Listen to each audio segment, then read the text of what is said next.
Glória a Deus. Deus é bom.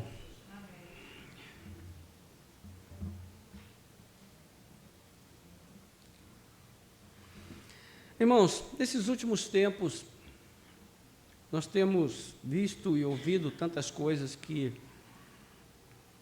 nos fazem sentir um certo desânimo, trazem um certo abatimento sobre nós. Quando nós observamos o que acontece no mundo, a sensação que temos é que está tudo descontrolado, né? Está tudo, parece um trem descarrilado. E é difícil para nós olhar para essa situação, para esse mundo como está. Mesmo sendo cristãos, mesmo crendo na palavra de Deus, é difícil para nós ver nesse mundo uma direção, como se, mesmo sendo cristãos, nós tivéssemos dificuldade de crer que Deus realmente está no controle de todas as coisas. Mas o fato é que Deus está, sempre está. Mas não é fácil perceber isso. E muitas vezes a dificuldade maior que nós temos em perceber essa soberania de Deus, essa direção de Deus, esse governo de Deus, se encontra justamente no fato de que a injustiça parece que prevalece. E tudo que nós queremos ver é a justiça, não é? A justiça sendo feita. A gente sabe que a gente vive num mundo onde existe muita lei, muitos códigos de conduta, mas não existe justiça. Justiça e lei são duas coisas muito diferentes. A justiça é a aplicação correta da lei para punir aqueles que praticam o mal e para dar condições justas de vida àqueles que vivem para praticar o que é bom, mas a gente sabe que essas coisas já estão invertidas há muito tempo nesse mundo. Então, o que pode nos trazer essa convicção de volta, de que Deus está no controle? Bem, eu acredito que a única coisa que pode nos mostrar isso é a palavra de Deus.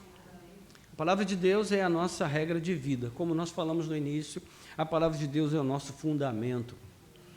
Então, o que eu gostaria de fazer com você nesta manhã, e aqui interrompendo um pouquinho a nossa intenção de compartilhar hoje a segunda parte de Isaías 53, é falar um pouco sobre os últimos acontecimentos, sobre tudo que está cercando esses acontecimentos e como nós, como cristãos, devemos encarar essa situação toda e como nós devemos reagir a isso. Eu quero fazer isso com base no Evangelho de Lucas. Então, eu convido você a fazer uma primeira leitura e depois peço que você mantenha a sua Bíblia aberta, porque nós vamos fazer uma pequena jornada dentro do Evangelho de Lucas.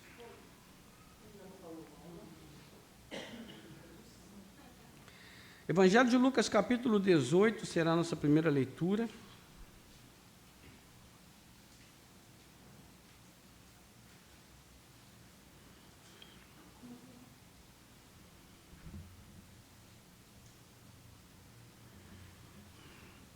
Vamos ler do verso 1 até o verso 8.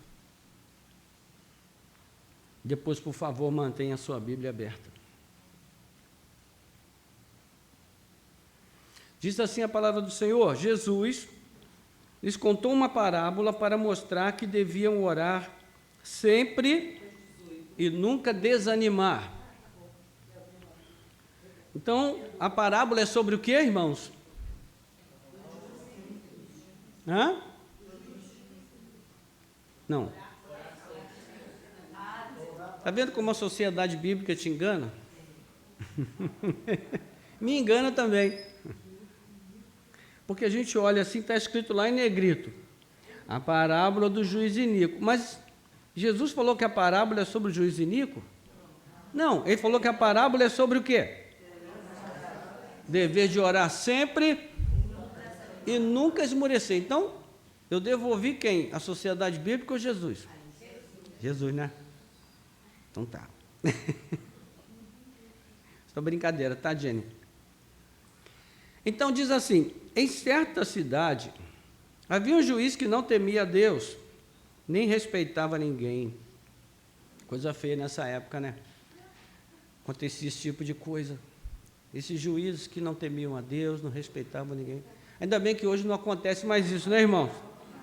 E bom, havia também naquela mesma cidade uma viúva que sempre o procurava, dizendo: julgue a minha causa contra o meu adversário. Por algum tempo, ele não a quis atender, mas depois pensou assim: é bem verdade que eu não temo a Deus, nem respeito ninguém. Porém, como esta viúva fica me incomodando, vou julgar a sua causa, para não acontecer que por fim venha molestar-me. Então o Senhor disse: ouça bem o que diz esse juiz iníquo. Será que Deus não fará justiça aos seus escolhidos, que a Ele clamam dia e noite, embora pareça demorado em defendê-los? Digo a vocês que depressa lhes fará justiça.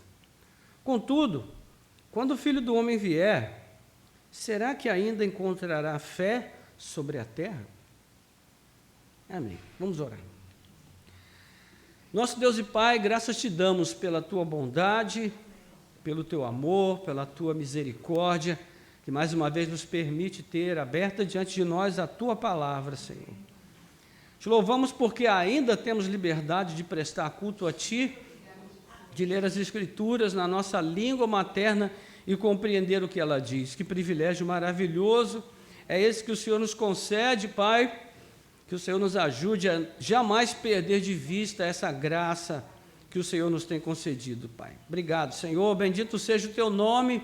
Agora pedimos que o Senhor nos oriente através da nossa jornada, essa breve jornada por meio da tua palavra, que o Senhor nos ajude a fazê-la e ao final dela termos uma compreensão clara daquilo que ela nos diz, do desafio que ela traz para nós nessa manhã.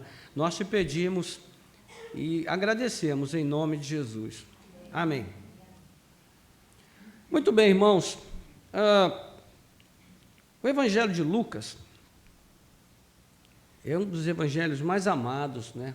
É um dos evangelhos assim que traz mais empatia a nós, porque Lucas é o único evangelho que fala sobre a infância de Jesus. Ele fala sobre os detalhes que cercaram o nascimento de Jesus. E Lucas começa a sua narrativa falando sobre, simultaneamente, né, a história de Jesus e a história de João Batista, que foi o primeiro missionário, digamos assim, aquele que veio preparar o caminho do Senhor Jesus através da pregação, né, com base no Antigo Testamento, mostrando que Jesus veio para cumprir aquilo que o Antigo Testamento dizia. O Evangelho de Lucas é um evangelho que mostra o universalismo do chamado de Jesus à salvação. Isso não quer dizer que Jesus vai salvar todo mundo, mas que ele veio para salvar todas as pessoas, de todas as nações, de todos os lugares, independente da sua classe social, da sua cor, independente da sua formação intelectual, da sua nacionalidade. E é por isso que a genealogia de Jesus em Lucas, ela é invertida, né? Ela começa na família de Jesus e vai até Adão, mostrando que Jesus veio para salvar, né, do mundo inteiro pessoas que são procedentes de Adão, o primeiro homem. Ou seja, o Senhor Jesus veio salvar a raça humana. Da raça humana ele veio salvar todas as pessoas todos os tipos de pessoas que há no mundo. Então,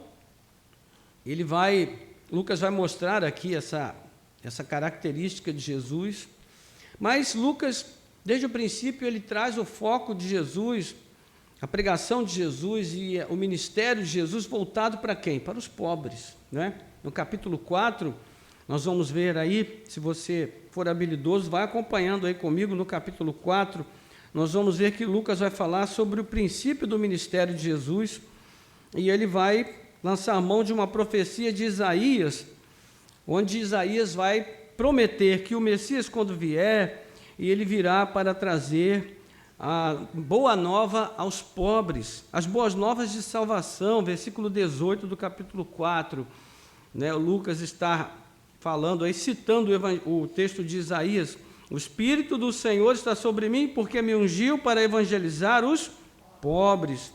Enviou-me para proclamar libertação aos cativos e restauração da vista aos cegos, pôr em liberdade os oprimidos e proclamar o ano aceitável do Senhor. Meus irmãos, existe uma pessoa alguém mais adorável, existe alguém mais admirável do que aquela pessoa que se preocupa com os pobres? Quem poderia falar alguma coisa contra a vocação, chamado e a motivação de pessoas como, por exemplo, Irmã Dulce, né? Como Madre Teresa de Calcutá, como outros tantos que deram suas vidas para servir aos pobres? Não é uma coisa bonita? Já de imediato a gente sente essa empatia com esse tipo de pessoas, de situação. Mas os pobres aqui, será que são apenas os pobres financeiramente falando? Não. No Evangelho de Lucas, os pobres, fazem parte de uma classe de pessoas muito mais ampla. Os pobres aqui são os aleijados, são as pessoas que são forasteiras, que são estrangeiras, que não fazem parte da nação de Israel, pessoas que estão numa condição de inferioridade dentro da cultura judaica, que era uma cultura muito sectarista, era uma cultura que fazia distinção entre as pessoas, né? Então havia uma série de pessoas que faziam parte dessa classe definida como pobre. Entre elas, por exemplo, os coletores de impostos, que eram sempre classificados junto ali com os pecadores, né? Por exemplo, os fariseus, quando criticavam Jesus, eles diziam: ele se assenta com os publicanos e pecadores. Então, para Lucas, Jesus veio para alcançar essa gama enorme de pessoas que faz parte desse grupo definido como pobres, não é? Então, ele vai mostrar logo ali no capítulo 6, Jesus curando uma série de pessoas assim: leproso, uma mulher adúltera, um homem que estava coletando impostos, ele vai chamá-lo para segui-lo. Ou seja, essa classe de pessoas, Lucas vai mostrar Jesus agora agindo na vida dessas pessoas para mudar a vida delas. Então, o reino que Cristo trouxe a este mundo é um reino invertido, ou seja, ele não é um reino que chama os poderosos, ele não é um reino que se estabelece pela força, ele não é um reino que se estabelece pela maneira como os homens normalmente estabelecem os seus reinos, por conquistas militares, pelo acúmulo de riquezas. Não, Jesus traz um reino diferente.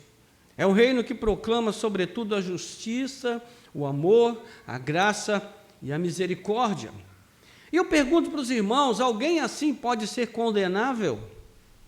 Sim ou não? Não. Uma pessoa assim, todo mundo vai amar uma pessoa assim. Só que com Jesus não aconteceu isso. Pelo contrário, justamente pelo fato de ele ter vindo para esse tipo de pessoas, justamente pelo fato de ele ter vindo para condenar o sistema de opulência, de riqueza, de hipocrisia desse mundo, ele foi muito odiado. E quem eram os principais adversários de Jesus? Quem eram, irmãos? Os fariseus, os líderes religiosos daquela época. Por quê? Porque eles já tinham um sistema muito bem estabelecido, onde todo mundo que participava do sistema ganhava. E Jesus disse: esse sistema está podre, ele vai despencar, ele vai desmoronar, ele vai se acabar, porque esse sistema está podre. E aí ele arranjou inimigos terríveis. Então, o que começou a acontecer? Esses inimigos de Jesus começaram a fazer aquilo que todos os homens maus e perversos do mundo fazem quando eles se deparam com a mensagem de justiça e verdade. O que eles fazem? Eles começam a trabalhar para manchar a imagem daquele que está falando da verdade e da justiça. Então, eles dizem que o mal é bem e que o bem é mal, e eles insistem nessa narrativa até que ela se torne a verdade estabelecida. Entende isso? Então, eles dizem: esse homem é um mentiroso, esse é um farsante. Eles acusavam de Jesus de blasfemar contra Deus. quando eles eram os blasfemadores, eles acusavam Jesus de desonrar as tradições, quando eles é que desonravam as tradições. Sabe como é que é o nome disso? Propagação de ideologia. É uma ideologia, e a gente conhece muito bem essa ideologia. Minta, minta, minta, minta, minta, até a mentira virar verdade.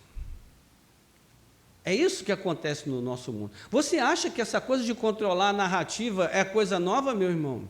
Isso não nasceu com as redes sociais. Isso já existe há muito tempo. E é isso que esses líderes fizeram. Eles procuraram controlar a narrativa. Então Jesus vinha e dizia: esse mundo está podre com a sua maldade, com a sua corrupção, esses líderes religiosos são falsos, eles são mentirosos, eles estão enganando vocês. E os líderes diziam: não, ele que está enganando, ele é um bêbado. Ele se assenta com prostitutas, com pecadores. E agora qual é a questão aqui?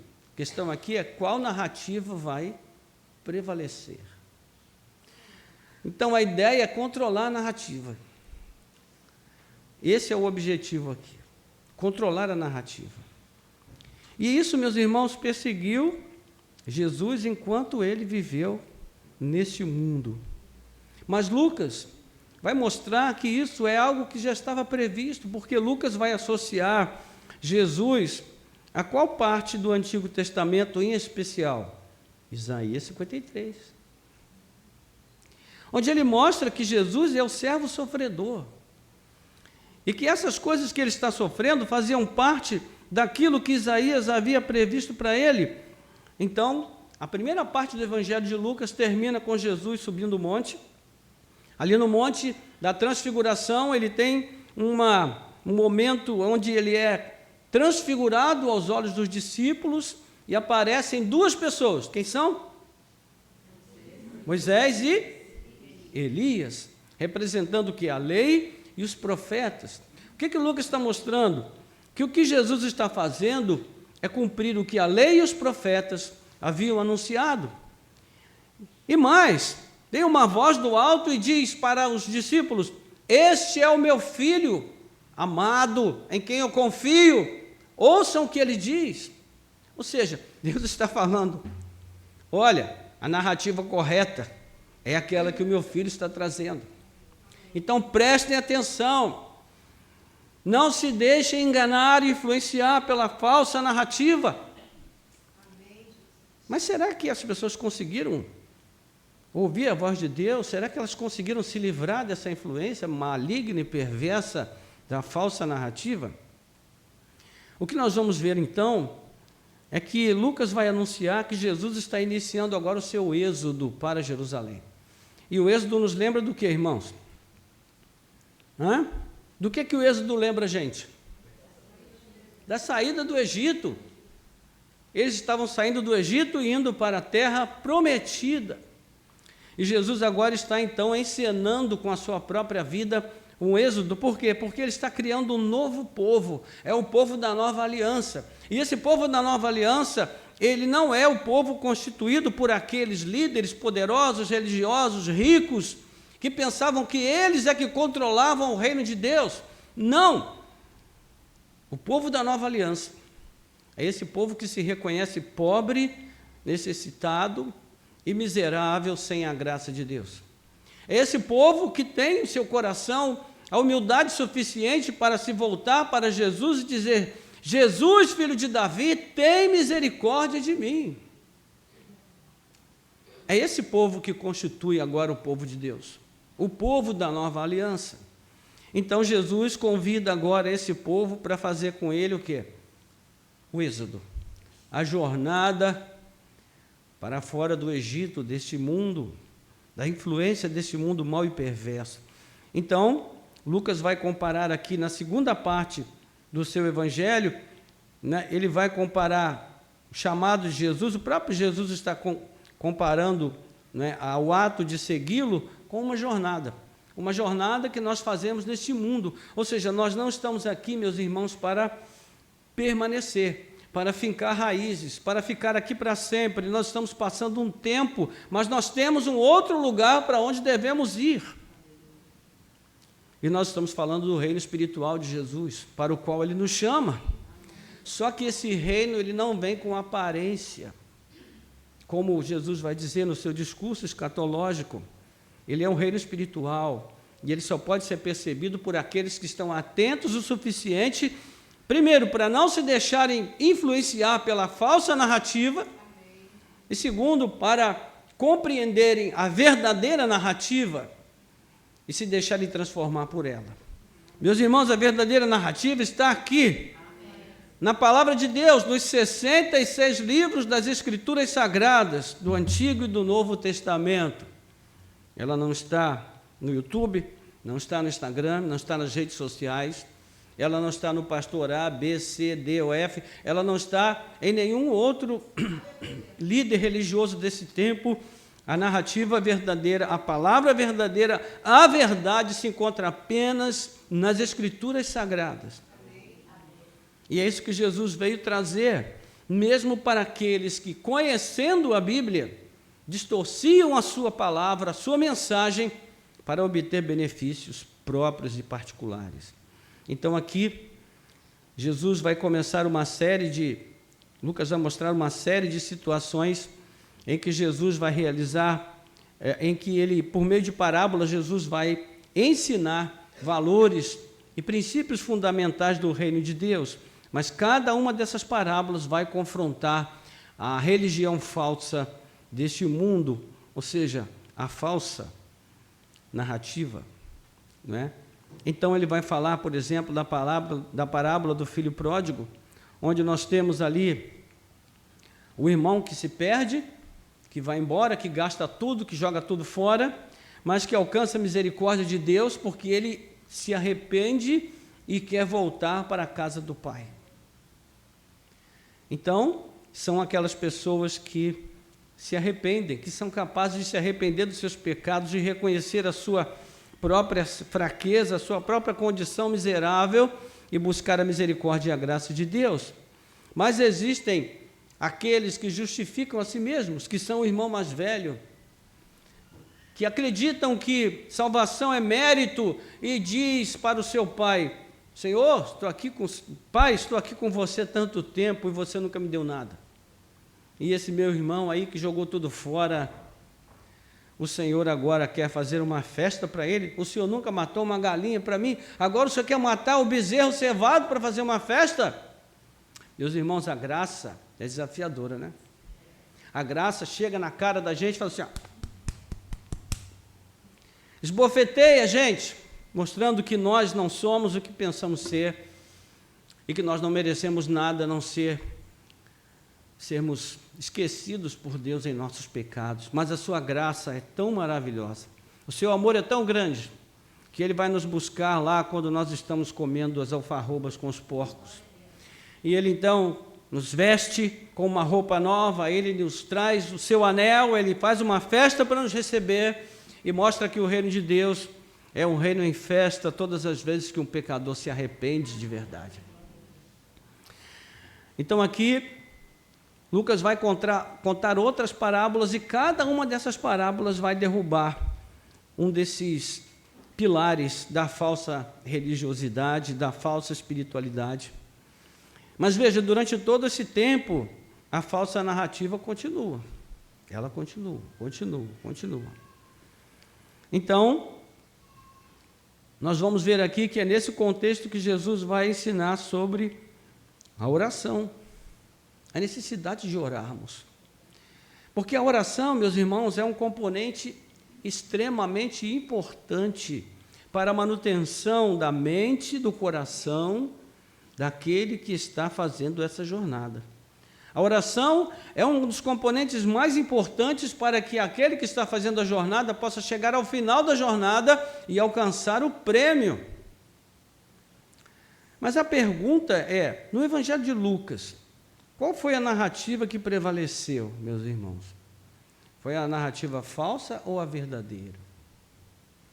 Então, convido você para ir comigo lá para o final, depois a gente vai voltar aqui para o nosso texto. Veja o que acontece quando Jesus chega em Jerusalém, a partir do capítulo 19. Ele vai entrar na cidade como? como ele é recebido na cidade, irmãos? Com festa. Fazem uma festa para Jesus, espalhando ramos e palmas, aquela coisa toda, e o pessoal disse, agora sim, agora vai acontecer. Agora, quando eles se meterem com ele vai arrebentar tudo, agora o reino vai ser estabelecido, nós vamos ver a justiça finalmente sendo feita. E aí Jesus, para começar, já entra montado no jumentinho, né? Ou seja, ele já entrou de uma forma não muito auspiciosa, não despertava muita expectativa, né? Porque afinal, ele entrou de uma forma muito humilde, e o jumentinho nem era dele,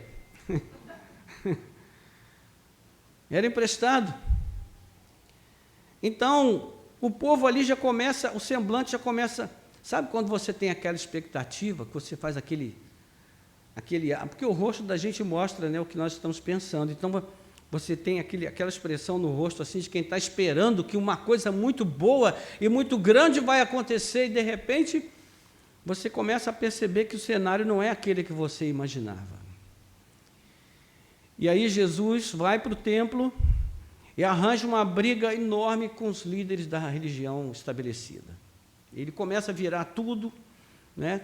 As mesas, aquela coisa toda, e aí as pessoas, né, de novo, agora vai acontecer, porque agora ele pegou o chicote. Então agora ele vai acabar com tudo, vai arrebentar tudo, e ele vai estabelecer um reino novo, vai sentar no trono, e essa cambada toda aí vai todo mundo se lascar. Os romanos vão ser expulsos de Jerusalém, e nós vamos ficar muito bem agora. Aí Jesus começa a falar, olha, filho do homem vai ser entregue nas mãos dos homens. Vão matar ele, vão cuspir nele, vão zombar dele. E aí, sabe quando você se faz de surdo? A gente se faz de surdo, né? Quando a gente não quer ouvir uma coisa, e o texto diz isso bem assim, não claramente, mas deixa de modo implícito esse entendimento, que os discípulos eles não queriam ouvir isso.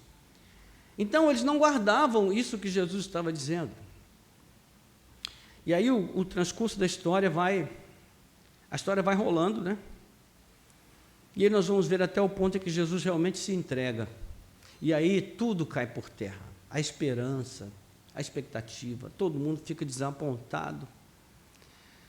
E Jesus vai sendo entregue nas mãos dos homens, como ele havia dito, ele é levado perante Pilatos. E por que ele chegou a ser levado perante Pilatos, irmãos? O que aconteceu? Que Jesus, mesmo sendo um homem bom, justo, mesmo falando a verdade, mesmo trabalhando em benefício da justiça, do bem das pessoas pobres e necessitadas deste mundo, um homem bom, por que ele foi levado perante Pilatos? O que aconteceu aqui, meus irmãos? A narrativa. A narrativa prevaleceu. Agora, olha o poder que a narrativa tem. Preste atenção. Pilatos, por 3 vezes, ele reconheceu que Jesus era inocente. Veja comigo aí, capítulo 23, no versículo 4. O que diz o versículo 4? Vamos ler juntos?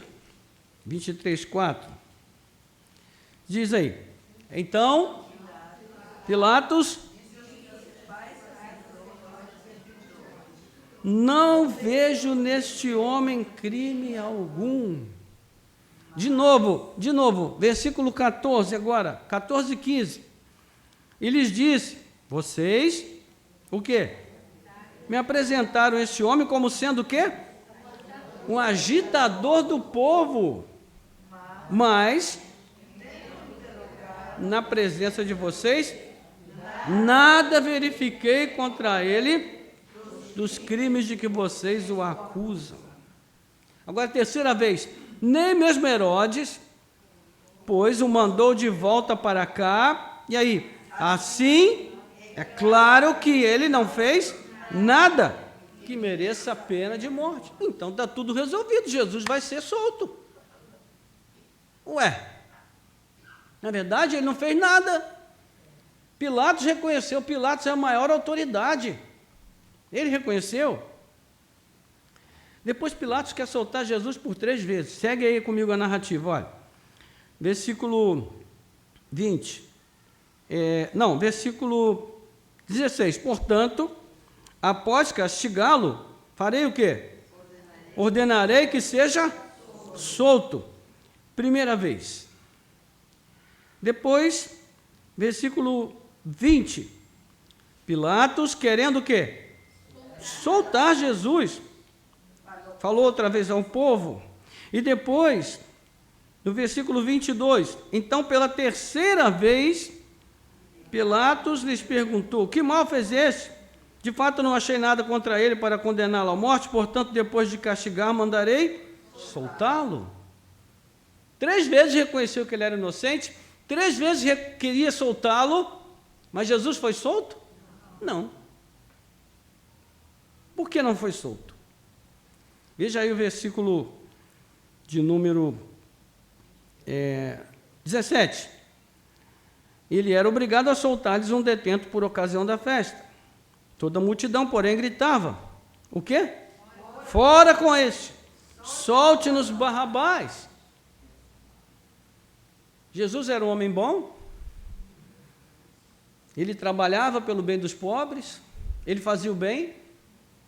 Então por que o povo não quer que Jesus seja solto? Por que Jesus escolheu Barrabás? Volte comigo aí, deixa marcado Lucas, volte a Mateus capítulo 26. Mateus 26.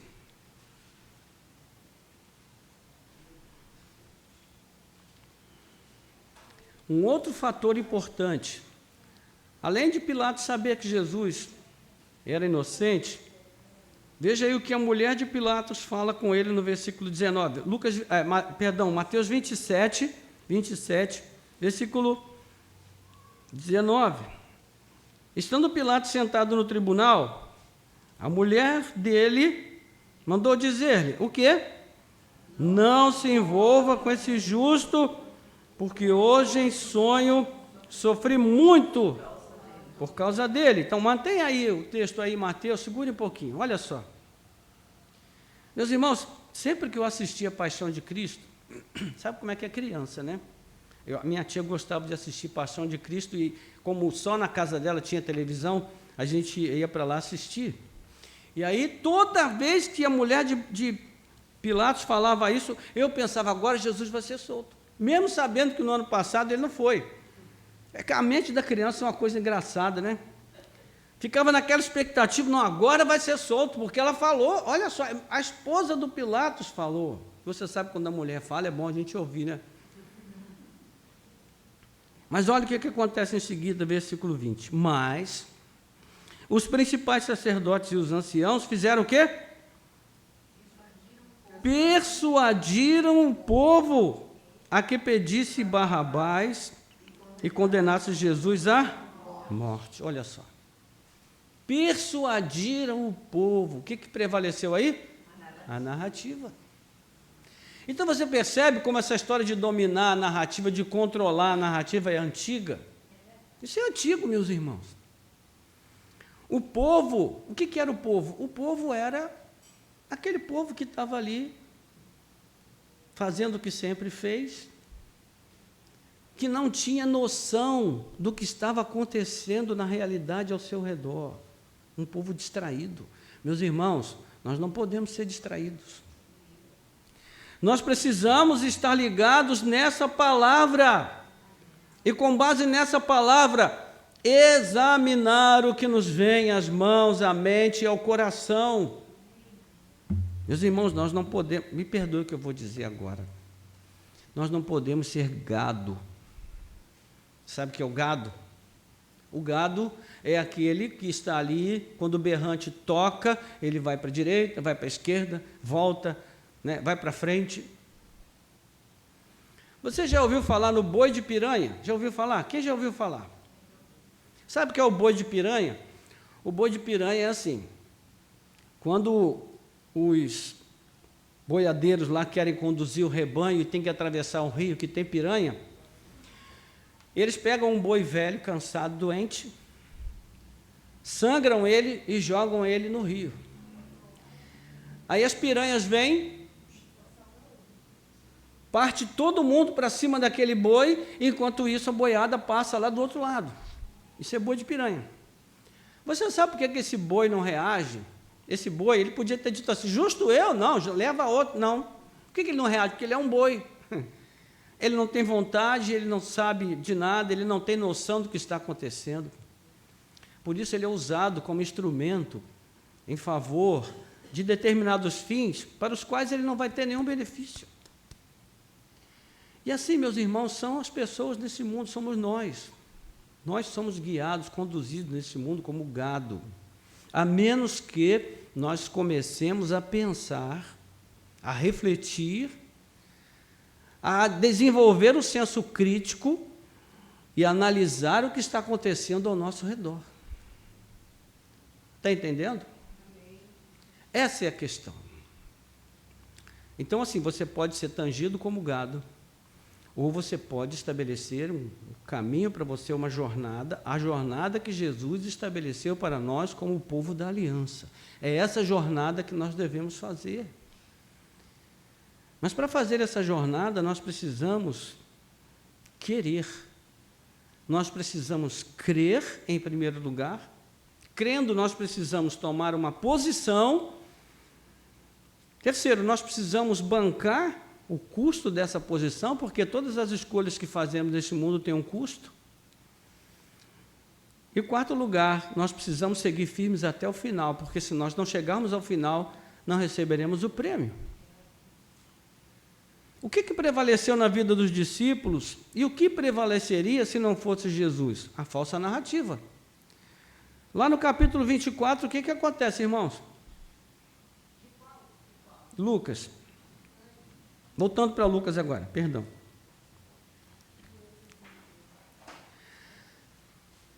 O que acontece lá em Lucas 24?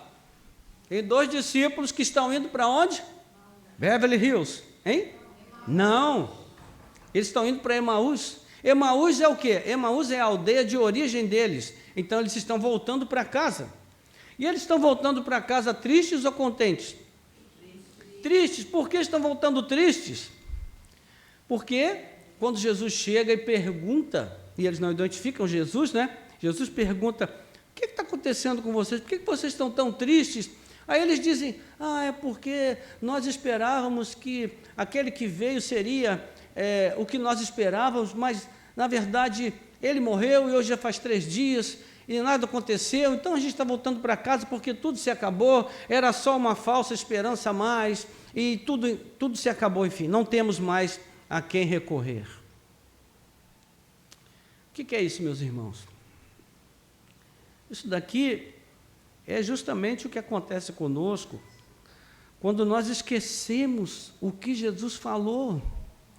Jesus havia dito para eles, olha, o Filho do Homem vai ser entregue nas mãos dos homens, ele vai ser crucificado, ele vai ser morto, mas ao 3º dia ele vai ressurgir. E aí eles ainda dizem para Jesus, de fato, até que algumas mulheres vieram e disseram que ele ressuscitou, mas entende isso? Ou seja, o que prevaleceu? Foi a narrativa controlada pelo sistema. Eles se deixaram levar pela narrativa de tal forma que eles não creram nem no que Jesus falou. E, portanto, não esperavam quando ele ressuscitou. E se Jesus não tivesse se revelado a eles, eles teriam voltado para Emaús e tocado a vida deles como sempre fizeram, sem esperança, sem expectativa de mudança e sem entender que aquilo que Jesus havia dito que faria, ele fez. Tudo que ele prometeu, ele cumpriu. E todo o propósito para o qual ele veio a esse mundo foi estabelecido, porque essa era a vontade de Deus.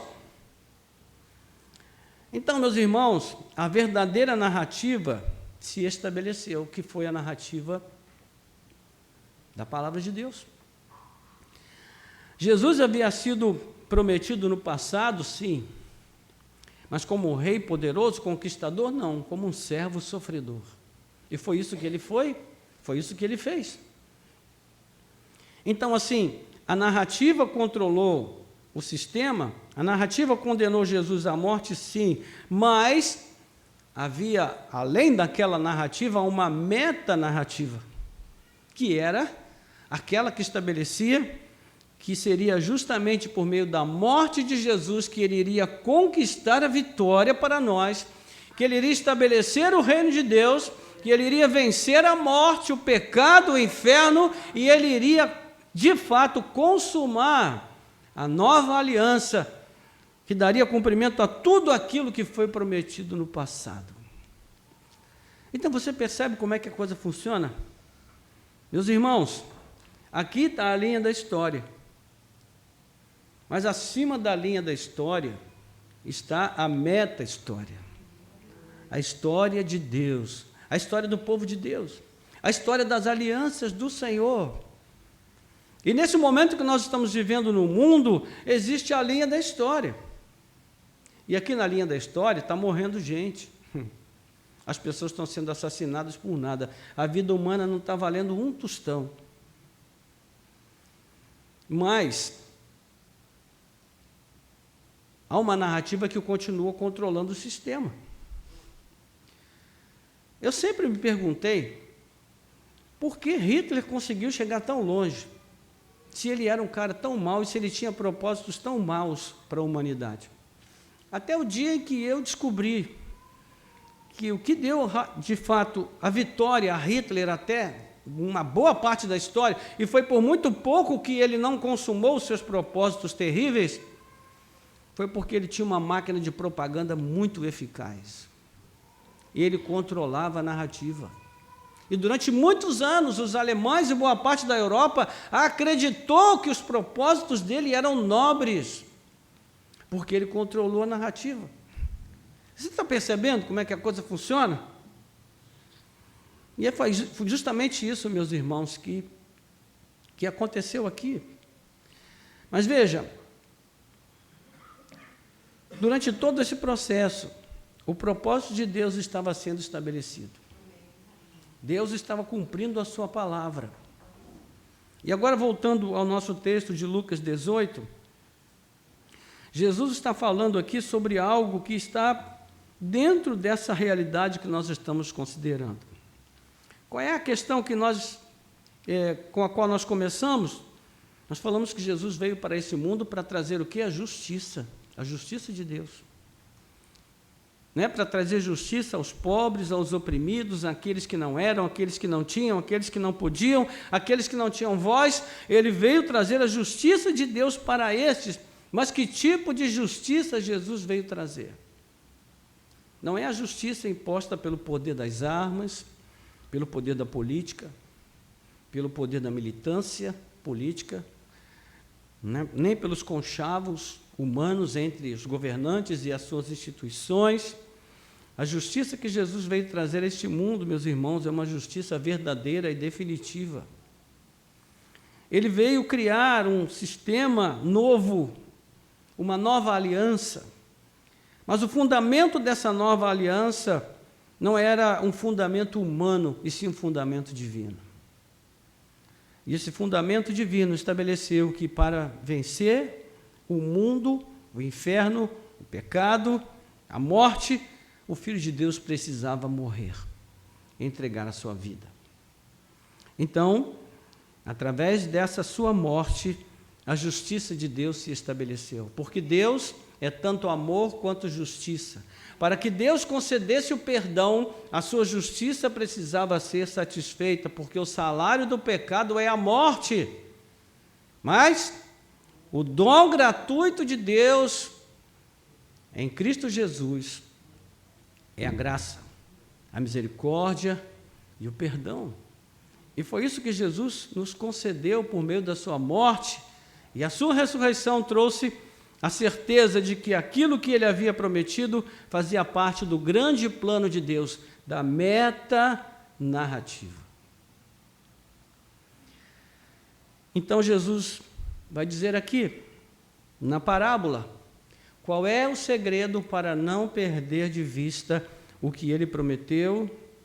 Qual é o segredo para não perder de vista aquilo que ele disse que faria? Qual é o segredo para não perder a sua vinda quando ela acontecer, a sua segunda vinda? Qual é o segredo para não esmorecer diante dessas narrativas falsas e mentirosas que prevalecem no mundo em que vivemos. Meus irmãos, o segredo é manter a comunhão com Deus. É não esmorecer na vida de piedade, na vida de oração, na vida de comunhão com Deus, com o seu povo, para que a nossa vida interior seja fortalecida. O apóstolo Paulo, na segunda carta aos Coríntios, no capítulo 5, ele fala algo extraordinário. Ele disse: meus irmãos, ainda que o nosso homem exterior se corrompa, o nosso homem interior se renova de dia em dia. Ou seja, não podemos esmorecer no fortalecimento do homem interior, da nossa fé, da nossa comunhão com Deus. É isso que nós precisamos fortalecer a cada dia. Hoje nós estamos vivendo para ver um novo tipo de religião surgir, que é a religião voltada para a aparência física. Uma nova religião está surgindo aqui em Cabo Frio. Meu Deus, daqui a pouco vai ser difícil a gente saber se tem mais igrejas ou mais academias. Meus irmãos, eu não sou contra o exercício físico, pelo contrário. Eu pratico natação há quase 6 anos, com o objetivo de ter saúde, porque eu tenho problemas sérios de saúde que precisam desses cuidados, né? É importante a gente fazer exercício, muito importante. Mas, como tudo na vida, nós precisamos perguntar por que queremos fazer exercício. Se a nossa resposta for porque nós queremos ter um encontro com o espelho e ficarmos felizes, então é hora da gente parar. Entende isso? Você já foi a alguma dessas academias, principalmente essas mais modernas, que na entrada não tem uma parede com um espelho enorme, e as pessoas ficam...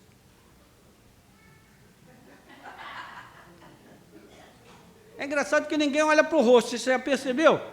As pessoas ficam assim, ó. O que é isso, meus irmãos? É um culto ao corpo. É um culto à nossa aparência física. Meus irmãos, isso tudo vai apodrecer um dia.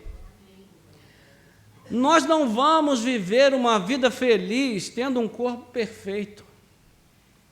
Se nós tivermos um corpo saudável, isso nos basta. Então, vamos fazer as coisas pela motivação certa. Se tivermos que malhar, vamos malhar para ter saúde, não para sermos admirados pelas pessoas. Entende? Aqui na igreja tinha um irmão que um dia colocou o perfil dele, ele sem camisa, mas ele não malhava. E aí eu perguntei para ele: irmão, por que você trocou seu perfil, botou uma foto sem camisa? Ele falou: pastor, porque todo mundo está fazendo isso. Eu falei: rapaz, sabe o que é isso, meus irmãos? Controle da narrativa. Entende? A gente entra no esquema sem se dar conta. Nós somos levados a acreditar que aquilo ali tem valor, que aquilo ali é real, que aquilo ali é bonito, é bom, porque o sistema empurrou para a nossa cabeça dentro esses falsos valores. É o controle da narrativa. Então Jesus está dizendo aqui: olha, a única forma de vocês conseguirem chegar ao final é malhando o espírito, é exercitando a alma, exercitando a fé, a espiritualidade, crescendo no mundo interior, na vida interior, porque tudo o mais, meus irmãos, vai ficar, vai passar, vai se acabar. Então Jesus lhes contou uma parábola para mostrar que deviam orar sempre e nunca desanimar, porque a oração é aquilo que nos sustenta. Então ele conta essa parábola de uma cidade em que havia um juiz que não temia a Deus, não respeitava ninguém, ou seja, é a imagem daquele magistrado ímpio, perverso, que não tem o propósito de fazer a justiça se cumprir. Olha a motivação, ele até soltou a viúva, mas olha a motivação que o levou a soltar a viúva. ele disse: olha, eu não temo a Deus, eu não estou nem aí para a justiça, mas eu vou soltar essa viúva para ela parar de me perturbar. Olha a motivação dele. Ele não pensou, eu vou atender a viúva porque isso é o correto a fazer, porque isso é o justo, é o que é correto, é o que a lei determina. Não, ele diz: eu vou soltá-la porque ela está me perturbando. Ou seja, ele quer praticar um ato de bondade com motivação errada, né? Ele deveria atender a causa da viúva porque isso é justo. Então, meu irmão, não pense que essas coisas acontecem só agora. Olha, nós estamos chegando ao final de tudo mesmo, porque agora você está vendo o que está acontecendo? Os juízes, os advogados, os magistrados, o mundo e o sistema e a maldade, isso tudo, meus irmãos, olha, há séculos acontece. Porque o mundo sempre foi mundo, o mal sempre foi mal, o pecado sempre foi pecado, e o homem sempre foi inclinado a se afastar do propósito e da vontade de Deus. Então, Jesus usa esse exemplo extremo de um juiz que é injusto, que é mau, mas que atendeu os apelos da viúva. Por quê? Porque ela insistiu. Ela insistiu. E a parábola foi contada para quê? Para que a gente insista em oração, para que a gente não esmoreça, para que a gente não desista. Então, olha como Jesus vai dizer aqui, ele vai dizer: olha, vocês acham que Deus, que é justo e bom, não fará justiça àqueles que a Ele clamam de vez em quando? É isso que o texto fala? Não. O texto fala o quê? Será que Deus não fará justiça aos seus escolhidos que a Ele clamam dia e noite, embora pareça demorado em defendê-los? Então Jesus está dizendo: não se deixem levar pela aparência, fiquem firmados na meta narrativa. A história que deve reger a vida de vocês é essa que está aqui em cima, não é aquela que está lá no nível do chão. Aquela é a história dos homens, ela vai passar, mas essa que está aqui, ela será consumada, e ela apontará para a eternidade. Então é aqui que deve estar o coração de vocês. Agora, Jesus, quando ele conclui, ele vai fazer uma pergunta que é inquietante. Versículo 8, ele diz: digo a vocês que depressa lhes fará justiça. Então veja que ele faz aqui um jogo de palavras com o demorado e depressa. Demorado e depressa, né? Ele parece demorado, mas na verdade ele vai fazer justiça depressa. Por quê? Porque na perspectiva de Deus o tempo é diferente do que é para nós. Para Deus 1000 anos é como um dia como 1000 anos. Então, na perspectiva de Deus, ele vai fazer justiça rapidinho. Mas para a gente está demorando. Porque aqui, o rápido, na perspectiva de Jesus, é no tempo exato que Deus estabeleceu. É o tempo preciso que Deus determinou. Então ele diz: contudo, agora vem a questão preocupante. Quando o Filho do Homem vier, será que ainda encontrará fé sobre a terra? Ele deixa essa pergunta. Então ele começa como? Jesus contou uma parábola para mostrar que devia orar sempre e nunca desanimar. E ele termina como? Será que quando o Filho do Homem vier, encontrará fé na terra? Ou seja, a questão aqui é não esmorecer, é não desanimar, é não enfraquecer. Veja aí o capítulo 21, e eu já estou caminhando para terminar. Capítulo 21.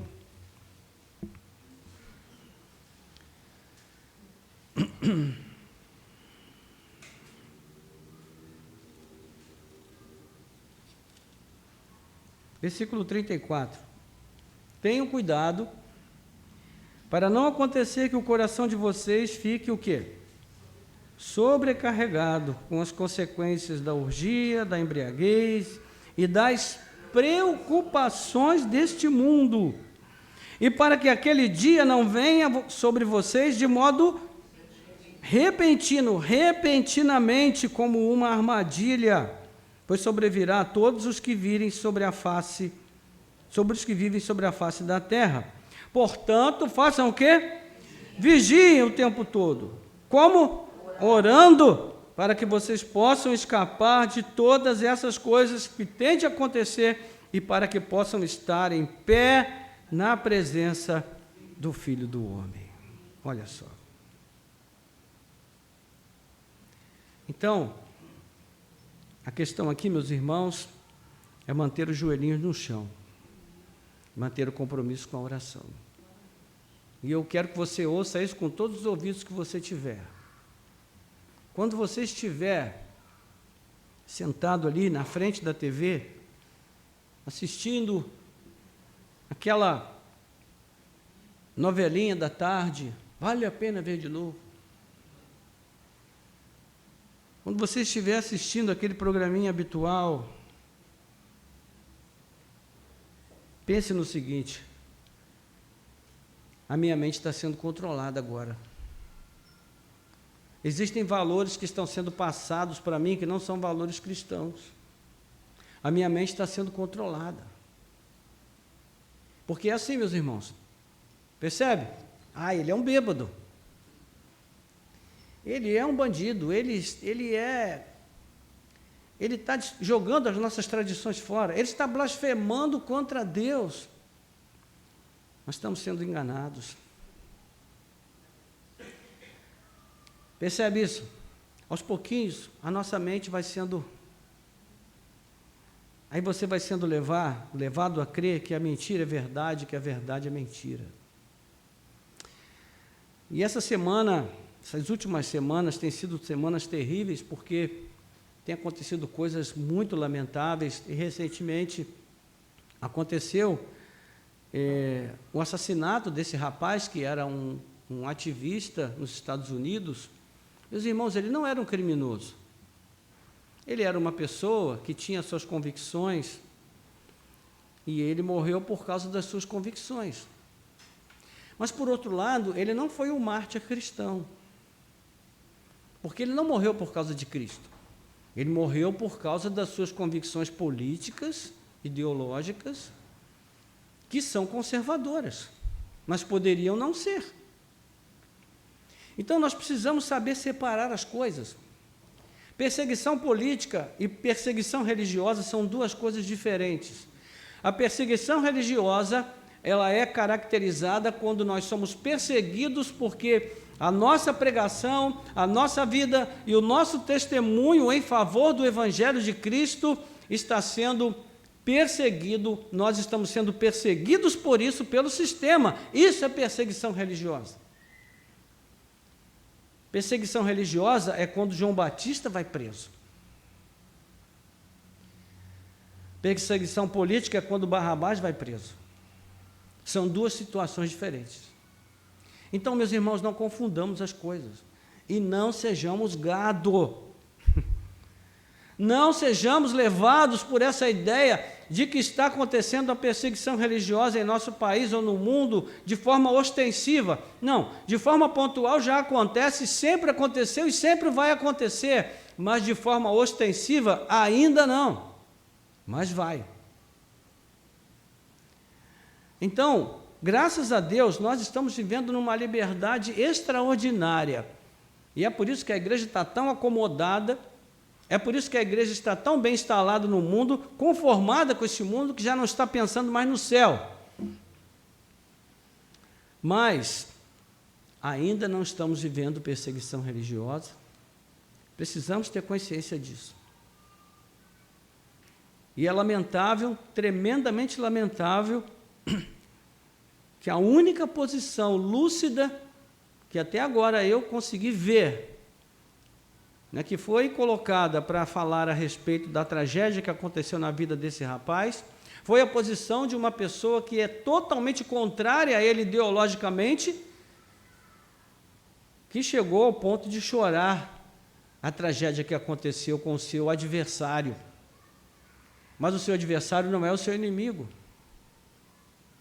Então você entende a loucura que está acontecendo nesse mundo, meus irmãos? Está tudo virado de ponta cabeça.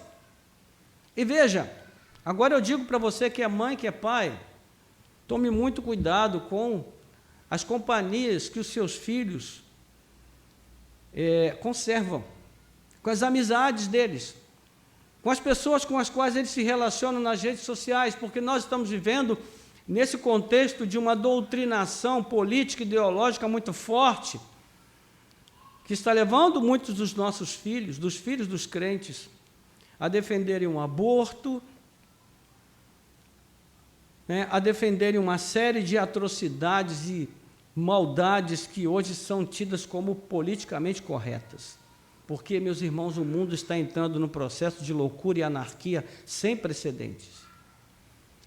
Então eu digo para você que você possa dar o melhor para o seu filho e criar todas as condições para que ele tenha a melhor condição de disputar em igualdade de condições os postos de trabalho deste mundo, que ele tenha uma boa formação profissional, para que ele tenha uma vida digna, uma vida decente, mas não deixe de transmitir para os seus filhos os valores da piedade, da palavra de Deus, os valores cristãos, porque se você criar o seu filho para ser bem-sucedido no mundo, mas não ter uma vida com Deus, você vai se arrepender amargamente no futuro, porque você vai vê-lo se perder lá fora, numa vida totalmente desregrada, e você vai dizer: meu Deus, onde eu errei?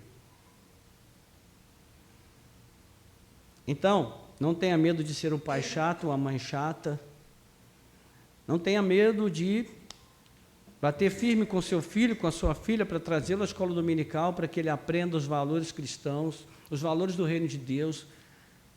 Não tenha medo de ser um pai chato ou uma mãe chata por ensinar os seus filhos a lerem a palavra de Deus, a Bíblia, a orarem, a buscarem a Deus, a desenvolverem os valores cristãos nas vidas deles, porque se você não fizer isso agora, você vai perdê-los. Meus irmãos, os irmãos que estão aqui sabem muito bem disso. Um filho criado com liberalidade hoje,